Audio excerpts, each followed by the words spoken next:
This is Sakshi from Parentcircle. As we all cope with the global pandemic, there is a widespread sense of loss and grief, and our children are no exception. Hear this conversation between Dr. Nithya Poornima and Dr. Preeti Jacob from NIMHANS as they talk about ways to help your child manage grief, the importance of doing so, and tips for parents. So, Dr. Nithya Poornima, it is a difficult conversation to have, talking about grief and loss to your children. How can parents begin this conversation? To understand how difficult it is to come to terms with loss of a person through death, and how difficult it is for adults to come to terms with this. And given that, how very often, as adults caring for a child, there is a great deal of reluctance to discuss this issue with children. There is a huge need in us as adults, in some ways, to shield the child from what seems like a harsh reality. And given that, and given the pandemic and the manner in which it is progressing, it has become harder and harder for families to escape conversations about grief pertaining to death. So I was wondering if we could begin by looking at, what do children understand about death? What do we know about how children understand death? Like you said, it's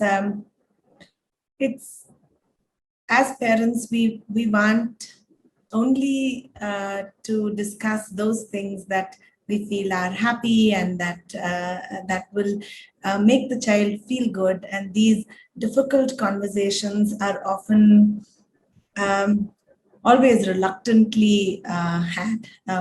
Any difficult conversation, and loss, I think, is a particularly difficult conversation. I'm at the moment going through the essay that one of my favorite authors, Chimamanda Adichie, has written on. It's called Notes on Grief, and it is something she's written after the loss of her dad and soon after that her mom. And in that she says, grief is a cruel kind of education.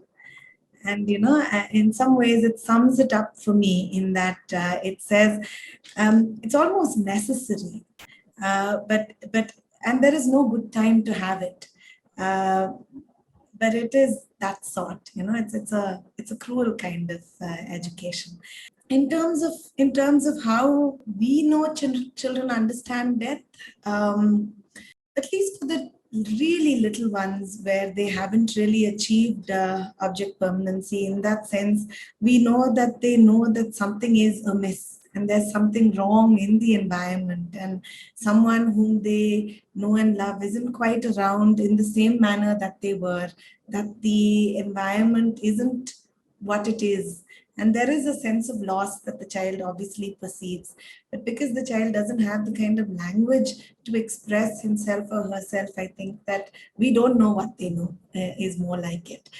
I guess once the child is a little older and is able to express themselves between the ages of 2 and 7, what we know of their understanding of death is essentially that they, again, know that something is wrong, that they can sense it, that they are in some way involved, that they have done something in order to cause it, that they have angered someone, or they haven't been as good as they ought to have been. So the egocentrism associated with that age group comes in their understanding of death as well. And as they grow older, I guess there is a better understanding of the irreversibility of death, or even the universality of death, and children then attain shields to protect themselves from those facts of life, as it were. But the understanding is there. And so that is one part of it. The other part of it is obviously to do with the experience of death. And as a child experiences death, death of a pet, death of a distant relative, death of a member of the extended family, there is a growth in understanding that occurs, and that that growth in understanding, I suppose, gets built up layer by layer. So in many ways, when we look at what we can do when we explain that something this terrible has occurred to someone, is to begin with an understanding of probably what the child knows and what the child wants to know, and to kind of start there. So rather than shield, I think we should be mindful of where they are and start there. Yeah, I mean, that is so true, isn't it? To really match what we share with a child about death to what they already know and to what they want to know at this point, Yeah. and how much they want to know about it, right? Yeah, yeah, and to be able to recognize these things sensitively and to be able to respond to them sensitively, while one is also dealing with one's own grief in that particular context, is often quite challenging. I've always wondered, what do you think would be a way to go about breaking this, talking to a child about this? How does one go about it? Obviously, there is no one way, but what are your thoughts on that? Yeah, I think what we do understand is to be as straightforward as possible. What we learn from experience and what we learn from literature is that to tell children that someone has died and to use that word has been helpful, rather than to say, they've passed away or they've gone to God, which may again be very abstract for very young children. And so it is more helpful to tell them that, so and so has died, and then to see what emerges from them. I recall when I shared this, when very close family member had died, and I had to share this with the 5-year-old son many, many years ago. The child's response was, "So shall I call daddy's office and tell them he won't come today?" Right? So yeah. And then there were questions about, so what is heaven? What happens in heaven? Does somebody have to go to work in heaven? And to say that I really don't know. I really don't know what happens there, but what do you think happens there? And to have that conversation with them would also be so important. Right? Yeah. And with very little children, like you said, those who haven't yet been able to speak or haven't yet developed some of those very basic capacities, they can still sense. So to kind of hold them and to kind of speak to them in soft tones and to let them know that, yes, someone has died, but the rest of us are around and we'll try and see how things can be okay, even though the child may not understand a word of what they are saying. Right? Yeah. They may not understand the meaning of what is being said, but the whole gesture of being held securely, being held close against a warm body, hearing a soft voice, and talking comforting, all of that makes a difference. Because we do understand that our bodies remember our struggles much more vividly and much longer than what our so-called minds can remember. Right? So I guess it starts as early as that. So these are some ways in which these conversations could begin. I really agree with what you said with respect to, say the word died rather than saying has gone to heaven. Because in many ways, those are ways that we use to talk down to children. And it has an element of us being patronizing at that point in time. There are all of these half-truths that we use in order to, in many ways, shield ourselves, because this isn't a fun conversation and it isn't a conversation that anybody wants to have, especially when they themselves are grieving and they themselves are at a loss for what to say. And so we use them in many ways to shield even ourselves. And so I think the recognition of it, even to say it's hard for me to talk about it, and it is something that I myself am struggling to find words to say or to use. Just allows the child to say, okay, that this isn't the way to do it. That each person is finding their space and their voice and language to be able to express what is most times some of the most difficult things to express. So I think that that struggle is also something, if we are able to communicate even with a young child, 3-4-year-old child, helps.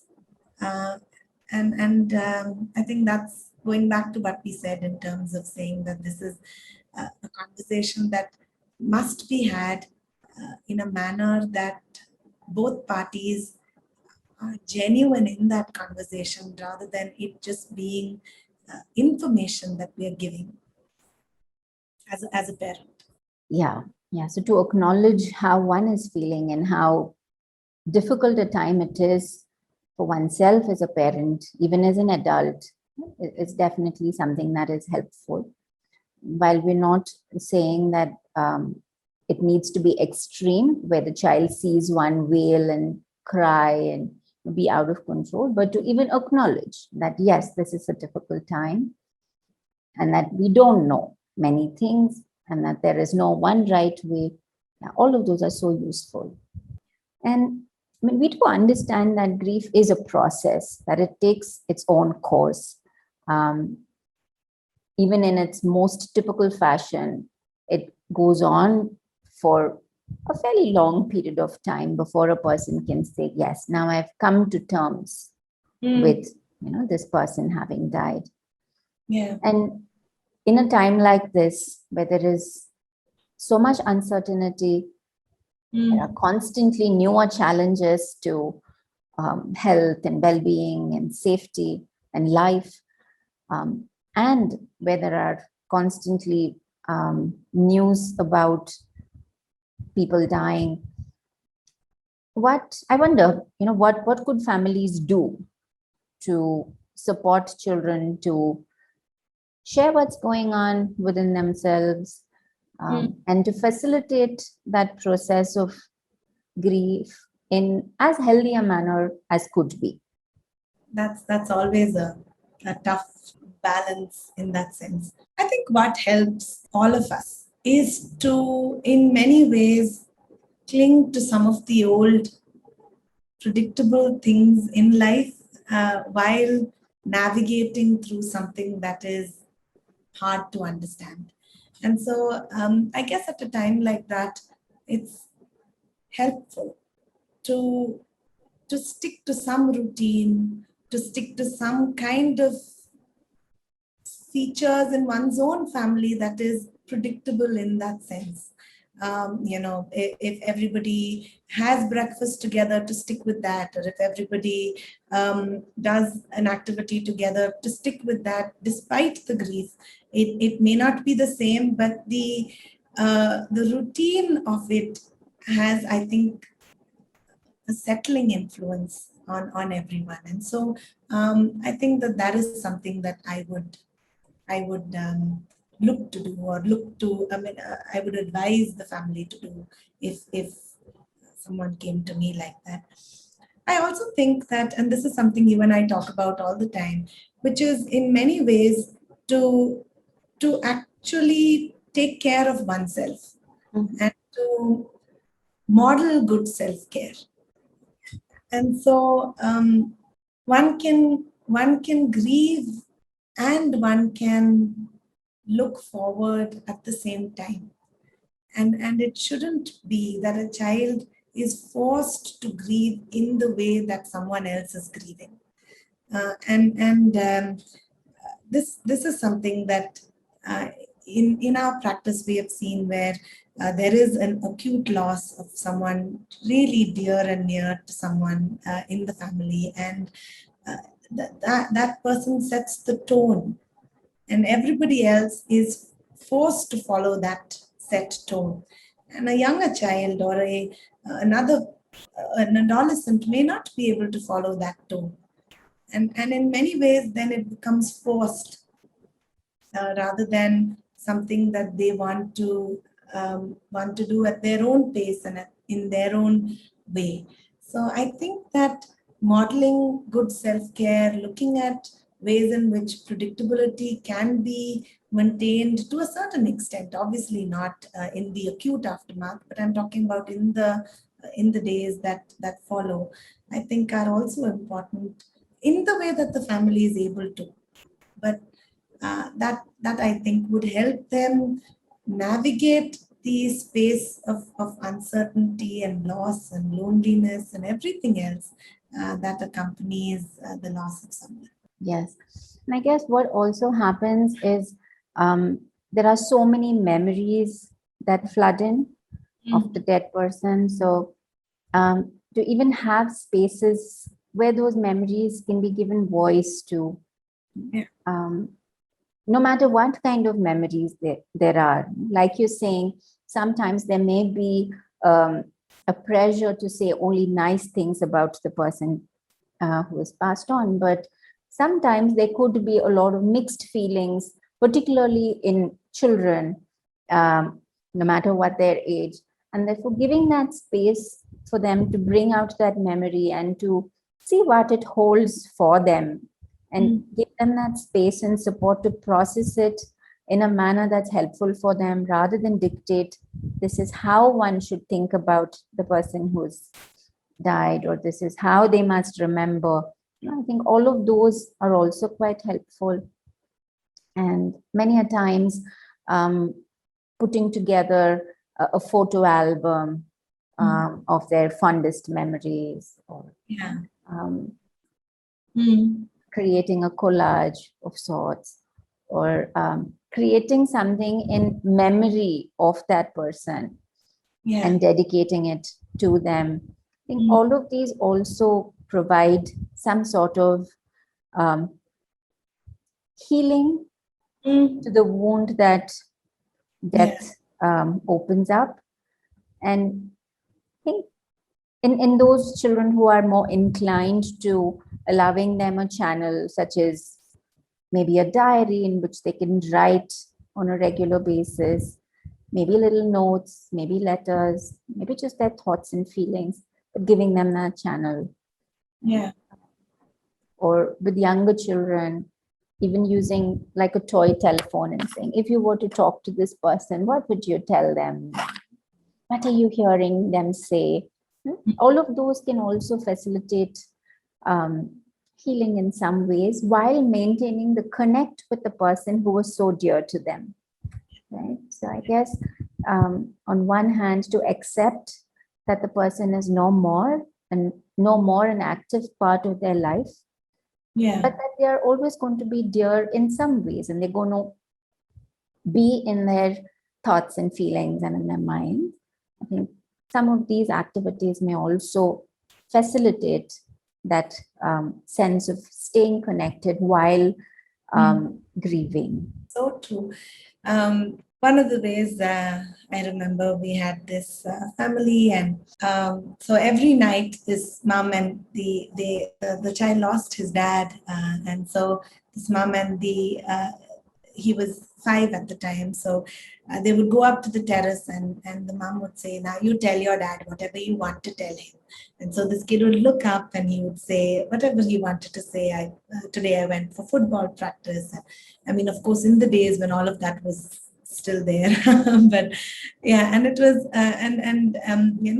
it allows the child a way of internalizing the memory of their loved one, maintaining that connect, while knowing that in reality that person is no more. And that is such an important, I don't know the good word for it. That is such an important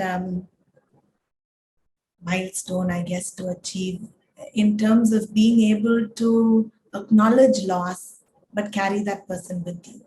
And I guess in many ways, being able to acknowledge the immortality of the person's influence in your life, but the mortality of their life in that sense. Those are the ways in which I think families come up with so many wonderful ways to remember their loved one and to grieve in a manner that brings about a sense of closure, not to the loss, but to the to the way in which they are stuck, and to sort of move on from there to leading life again in a reorganized fashion. Yeah, and as you're saying this, I'm also reminded of how memories can come from so many places, right? Sometimes you're passing by a street and then there's a memory that floods, or even within the house there's a smell that's wafting across, and that triggers a memory of something that had happened earlier. Or it's an object, or it's a date or a day. So many things that pull back memories, and therefore to acknowledge that they're going to keep coming. It's not a bad thing. It's not a bad thing. It's not a bad thing, right? And particularly around the anniversary of the person's death, we do recognize that there are going to be stronger memories, more intense feelings. And younger children and children who are not yet very capable of using their words to express their feelings may often act out in ways that may be seen as challenging or troublesome, and often just stepping back and wondering what is happening right now, and what is it that they need, and what is it that they are likely to be going through, and maybe finding a little space to have those conversations with them and see what is it, can often help the child find ways to say in words or in actions what they're actually feeling. Yeah. So I think these are things that we have probably repeated multiple times over our conversations, that to not take a behavior for what it is, but to really look behind, because there's something else fueling that behavior. And if we do know that this child is grieving and there is an anniversary coming up, or there are some triggers coming up, to also bear that in mind. And in a way, to also cultivate those memories is one. So, for example, if the loved one liked a particular kind of food, to say that, I'm going to make it every month and say, oh, you know how much Papa liked this, or, and we're thinking of him when we eat it today, sort of thing, means that that person continues in their active life, as opposed to looking at it as these memories that come and I don't know what to do with them. Yeah. And willingly accept the memories as being a reminder that that person is with you. Not always easy to do, but if one can find that happy medium. Yes, that's so true. And in all of this, many a time a question that comes up is also, when do we know that this is grief in its typical fashion? Yeah. And when is a time that maybe the child needs more support or more help than what the family can provide? Yeah. I think you and I have sort of through our conversations again and again have understood that there is no typical way to do it. There is no typical form of grief alleviation, if there is such a word. But where we think that there are problems and the child may need help is if the child is suicidal, if there is self-harm of any sort, if the child has had sustained and persistent changes in their sleep and appetite patterns, if we are looking at a child who is simply not able to engage back with life again, that is simply not able to get back to school, get back to doing just the tasks of what would constitute regular development, getting back to homework, getting back to their friends, getting back to play of any sort, then I would be concerned, as wondering if things have gone out of the ability of the family and the ability of the child to cope on their own, and whether they now need help in terms of being able to acknowledge the loss, um, reorganize their lives without their loved one as being a central part of that existence, and carrying on the act of leading a life, without their loved one again, as being an active part of their life. So in that sense, those are for me signs to say that there is a need to accept help, and that accepting help does not mean that they want to forget their loved one or that they want to erase their memory, but where does one place them in one's brain space, and how does one allocate enough of it to continue with their life? And so, that kind of a thing, finding language to be able to deal with all of this is, I think, where we would advise for someone to come in to help. Right, right. And sometimes I guess families are also able to see some sort of early signs of this setting on, and which they may be able to associate with the loss through death, where this child may either be completely avoiding the entire realm of this person's absence in any fashion, right? And is very clear that they do not want to go into that realm at all. And in the other extreme, where the child may be completely preoccupied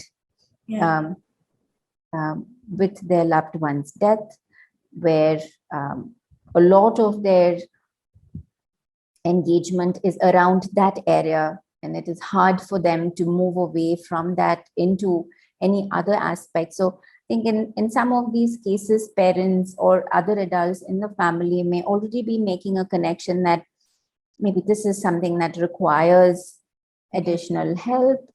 And like you said, then it could also manifest in all those different ways. And sometimes it could also take the form of excessive screen time, because that seems to be one avenue available to children today, where it helps them disconnect from what they are going through within and focus on something which is in a way external to them, over which they have a great deal of control, which leaves them feeling competent and able. And so it that could again be a possibility. Okay. So yeah. So to kind of be watchful and to see if these are things that are settling down, or whether they seem to be becoming more problematic for the child and for his or her functioning in various realms of their life. I think we've seen both, where grief has brought families together, and a closer sense of connection has occurred post the loss of someone they've loved. And grief has torn families apart, such that they are now even more disconnected than they were before the loss of the person who they cherished. So we've seen both happen. And so in many ways, for me, what determines outcome is how the remaining family members are able to forge a connection again, because grief is such a big disruptor. And so in many ways, how do they forge that connection again based on their past connection, or how do they make new ones? A renewed way of engaging with life again. But if they aren't able to, that's when I think things fall apart completely, and there is a need for them to look at that situation to see how best to again, like I said, make that connection, forge that relationship. That is so true. And it reminds me of how acknowledging that people, experiences come and go in life. And nothing truly is permanent in that sense. But we do attach ourselves to people, to experiences, and build our lives' meanings around them. Yeah. And therefore, when somebody goes and there is a void, to make meaning of it and to Yeah. be able to hold that void, embrace it, and to see what it evolves into, is also, in a way, the challenge and the opportunity that life puts forth for us. Thank you for the conversation, Preeti. Yes, it was a pleasure as always.